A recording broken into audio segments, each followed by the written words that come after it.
Hello tout le monde, aujourd'hui on va faire quelque chose de mathématique en vrai. Ça va être du scrap mais pour des maths. On va faire un hexagone.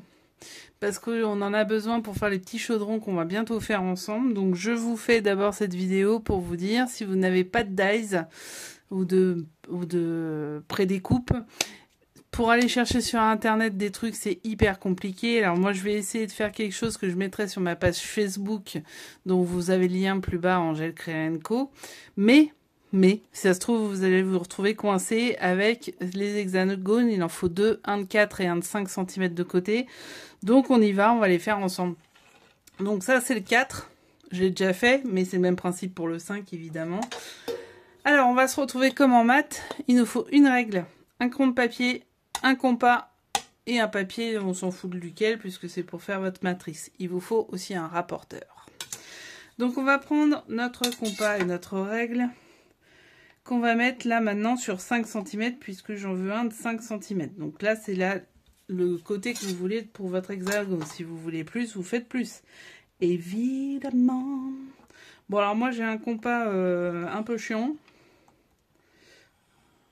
Parce que la mine elle est basse. Mais on va y arriver. Voilà. Ça nous rappelle le bon temps des rosaces quand on était au bahut. Je sais pas vous, moi ça me rappelle ça. On n'a plus besoin du compas. Allez au dodo. Ensuite, je prends ma règle et je trace un trait du point du centre où j'ai piqué à l'extrémité. Je fais ce qu'on appelle un rayon. Et je vais même faire le diamètre. Donc là, vous savez ce que ça veut dire. Ça veut dire qu'on est à 90 degrés si on passe par là, à 180 si on passe par là.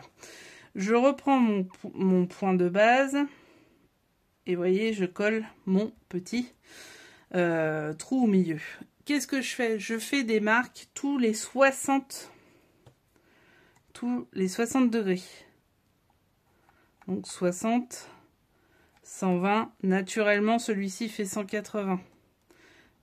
Ouais, 120, on va bien le faire.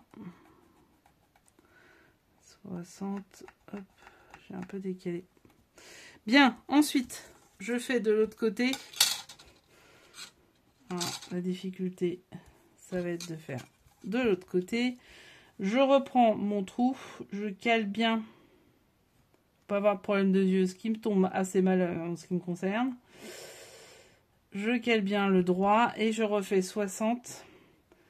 Après, si vous avez une équerre qui fait tout, et 120, si vous avez une équerre qui fait tout le rond, il y a des équerres tout rondes, c'est vachement intéressant. Et ben, n'hésitez pas à l'employer. Là, je refais des traits jusqu'au bout pour que ça soit là, pour que ça soit plus simple. Ensuite, je vais reprendre ma règle. De toute façon, le plus important, c'est votre règle. Hein. Ça tombe bien, elle est là.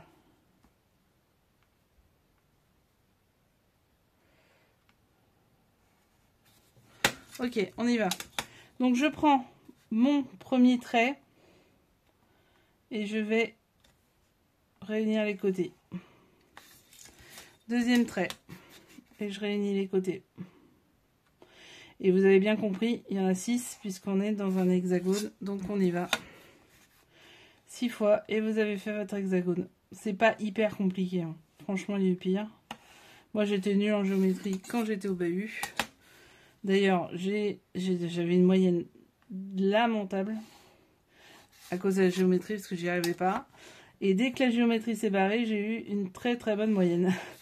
Comme quoi, c'est vraiment l'histoire de la surface, enfin, toute cette histoire là. Et voilà, donc là, donc tout d'un coup il fait noir je trouve, donc là il fait nuit en fait, c'est pour ça.